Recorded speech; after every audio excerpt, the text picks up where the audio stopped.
किया और अच्छा खासा गेन है, 20% के अबव ही गेन चल रहा है लगभग, तो हम लोग समझने की कोशिश करेंगे इस पर्टिकुलर स्टॉक में बाइंग का अपॉर्चुनिटी बना कब था और उसके पीछे के कारण क्या रहे, और जो खरीदारी हुई है वो किन प्राइजेस पर हुई होगी, और उसके बाद आज का इंट्राडे मूव आप इसका देखेंगे तो आपको समझ आएगा। देखिए कितना वाइल्ड मूव है, आप अभी भी खरीदारी कर सकते हैं, अभी अच्छे खासे अपसाइड मूवमेंट में है प्राइस। और देखिए ये एक इन्वेस्टमेंट अपॉर्चुनिटी था और काफ़ी बेहतर रिजल्ट्स यहाँ पर आते हुए सामने दिखे आपको।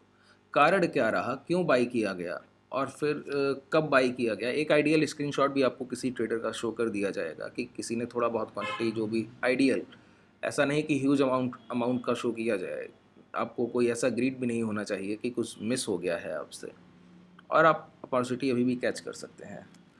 कारण क्या है, देखिए मैं यहाँ पे बड़े टाइम फ्रेम पे, ये इंट्राडे कंसोलिडेशन के बाद ये ब्रेकआउट हुए हैं, ये बहुत बेहतर ब्रेकआउट्स हैं। ये एक इस तरह से हाई ब्रेक किया है और मोमेंटम में है प्राइस ब्रेकआउट के बाद, ठीक है। ये मोमेंटम आया कहाँ से है उसको समझने की कोशिश करनी है। चलिए पहले मैं वीकली टाइम फ्रेम पर चलता हूँ जहाँ आपको ये सारी चीज़ें बेहतर समझ आएंगी। देखिए मैं क्या कहता हूँ, एक थ्योरी को समझ लीजिए और प्राइस को समझना आसान हो जाएगा। अगर आपका कोई बाइंग प्राइस इस तरह से 100 रुपये से आप खरीदारी की शुरुआत करते हैं और प्राइस को ले जाते हैं 150 150 तक, ठीक है। ये 150 का जो प्राइस है, अब कोई इतना अपसाइड रैली के बाद आपका बाइंग का ऑरिजिन पॉइंट क्या रहा, आपने डिमांड कहाँ से जनरेट की है, 100 रुपये पे। मतलब आप एक खरीदार तो हैं और मगर बैठे किस भाव पे हैं, 100 के भाव पर बैठे हैं। आपने 100 के भाव पर इतनी खरीदारी की जिसका परिणाम ये आया, इतनी डिमांड जनरेट हो गई कि 150 तक कोई बेचने को तैयार ही नहीं था, इतना डिमांड जनरेट था। अब 150 पे कोई सेलर आता है और वो अचानक से तेजी से बिकवाली करता है, ठीक है।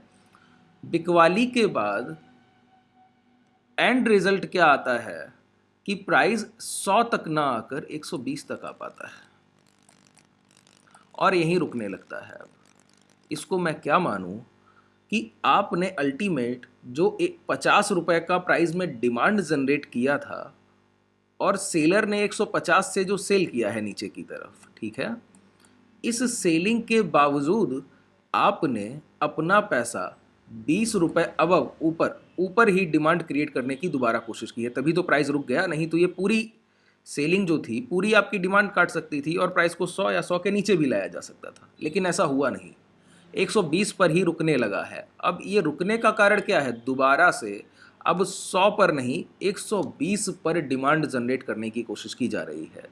अगर आप सफल होंगे एज अ बायर तो परिणाम क्या आएंगे पता है आपको, यहाँ से दोबारा से अपसाइड आएगा और 150 के ऊपर ये भाव अपसाइड निकलने की कोशिश करेगा। बात समझ आ रही है, मतलब जो डिमांड पहले 100 पर आ रही थी अब 120 पर आ रही है।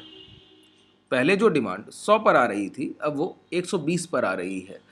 और अपसाइड हाई ब्रेक कब होंगे, जब प्रीवियस लो सेफ रह गया है। क्या कह रहा हूं, इसको समझते कैसे हैं कि प्रीवियस लो सेफ रह जाए और उससे पहले ही गिरावट के बाद प्राइस घूमकर हाई ब्रेक कर दे। सेम कंडीशन यहां पर देखने को मिली, प्राइस में गिरावट आई और एक अल्टीमेट यहां से डिमांड जनरेट हुई और प्राइस ने एक हाई बनाया, ठीक है, ये प्राइस रहे। इस हाई के बाद क्या हुआ, सेलर ने सेल करने की कोशिश तो किया लेकिन लो तक प्राइस को नहीं ला पाया है।